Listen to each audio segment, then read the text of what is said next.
Two. So what are they hoping to hear? House Judiciary Committee member Congressman Jim Jordan joins us right now, as you can see from Statuary Hall. Congressman, what's the number one topic you want to talk to the former FBI director about?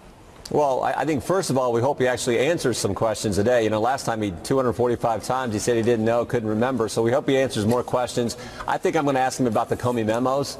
You know, he did 7 different memos back when he was meeting with the president, meeting with the chief of staff. So I'm going to ask him questions about those things he wrote in there.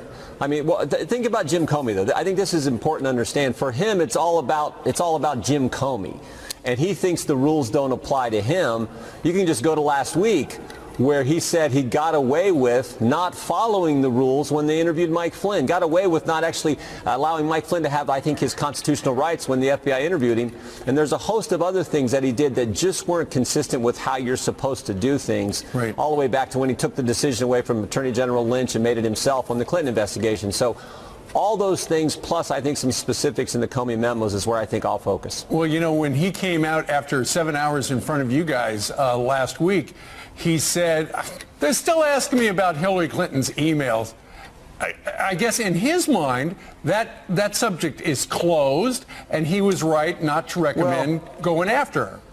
Well, I think it, you know, we're more focused on the Russia investigation. I certainly am, but you have to look at the contrast, how he handled one versus the other. Think about this fundamental thing. Remember, he called the Clinton investigation a matter. Right. And yet 7 different times in the Comey memos, when he's talking about President Trump and his interactions with the president, he references the fact that President Trump wasn't under investigation, and he wouldn't say that, though. Right. He allowed the country to think that he was. So in one situation, Clinton is under investigation. He calls it a matter. In another situation, President Trump isn't under investigation, but he allows the country to believe that he is. So this again, it's all about Jim Comey, and I think he mishandled both investigations all the way through. You know, there's also a question up on Capitol Hill, whether or not the room you're in, the lights are going to go out at midnight on Friday. The president has made it very clear, give me $5 billion for this wall or the government's going to shut down.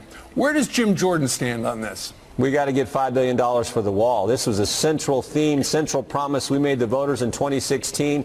Everyone knows, just good common sense. We should be able to secure our southern border. We need to stand firm and get that done. And I do think, contrary to what Pelosi has said, I do think there are the votes in the House to get that done. I just hope our leadership puts that bill on the floor, the full $5 billion for the wall. Do you think your House leadership is behind the wall? Because, you know, in the past, not so much. I talked to Steve Scalise last week. I know that he is. I didn't get a chance to talk to Kevin or Paul, but I know that Steve is. I think they are.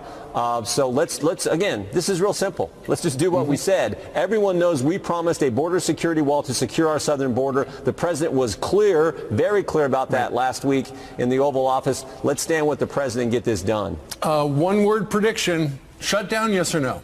No. All right, there you go. Jim Jordan, from the great state of Ohio. Sir, thank you very much for joining us live.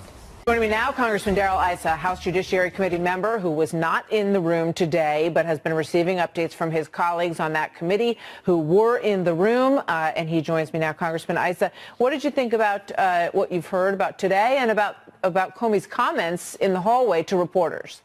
Well, I think the hallway says it all. What former Director Comey just did was mock Miranda. He literally said, oh, we should have told him he had a right. That's laughable.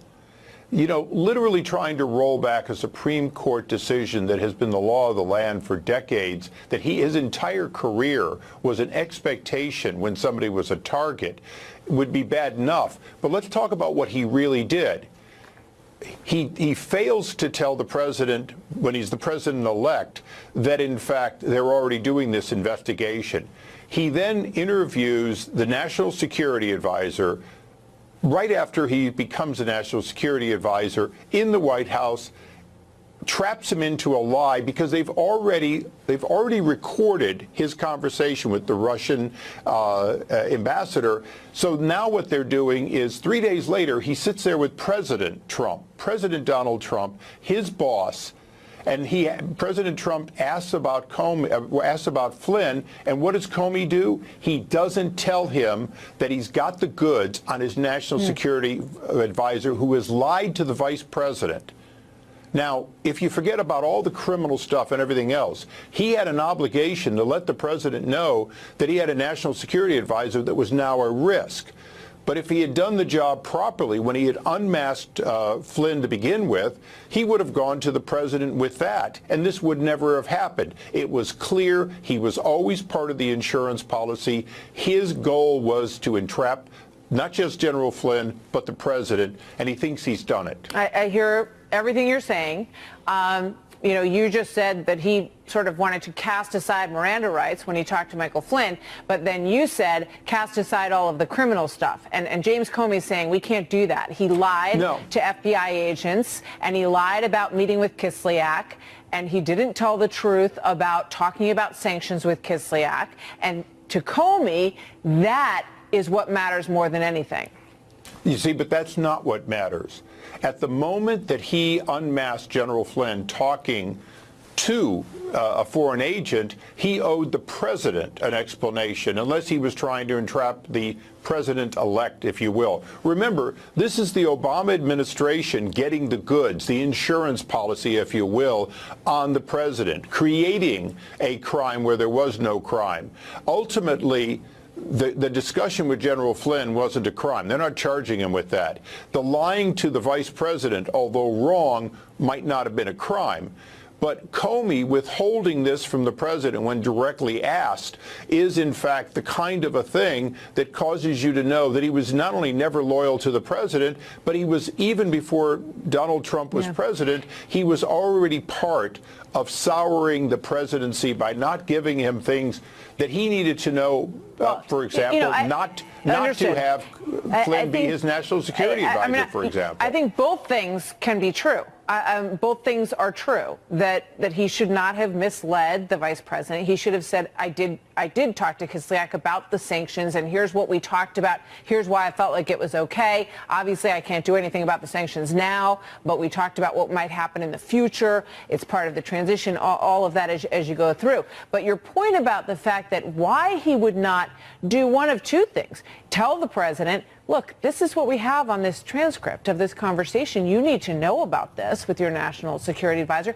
And why, when they had Flynn in the room, in the Situation Room, talking to him, why didn't they slide that transcript in front of him and say, look, General Flynn, we have your transcripts? Because he says during the conversation, you already know what I said, I would imagine, because as a former head of an intelligence agency, he knew they probably had those conversations. Well, he certainly should have known, and quite frankly, he should have known to go in with White House counsel, because that was a responsibility he should have had. But Comey and the FBI carefully tricked him, or maybe used his ego against him, but tricked him into not doing it.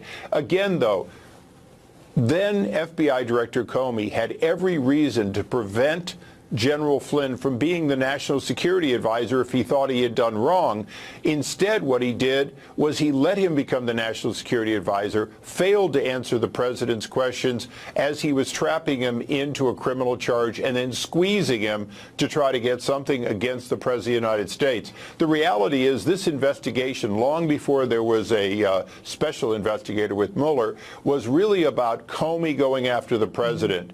And, you know, when you consider that the IG has held former director essentially accountable for wrongdoing, what we're seeing again is an out-of-the-control, corrupt, and I repeat that, corrupt FBI director who was on a mission and forgot that his #1 mission was to protect national security, which is not always about getting a charge on somebody.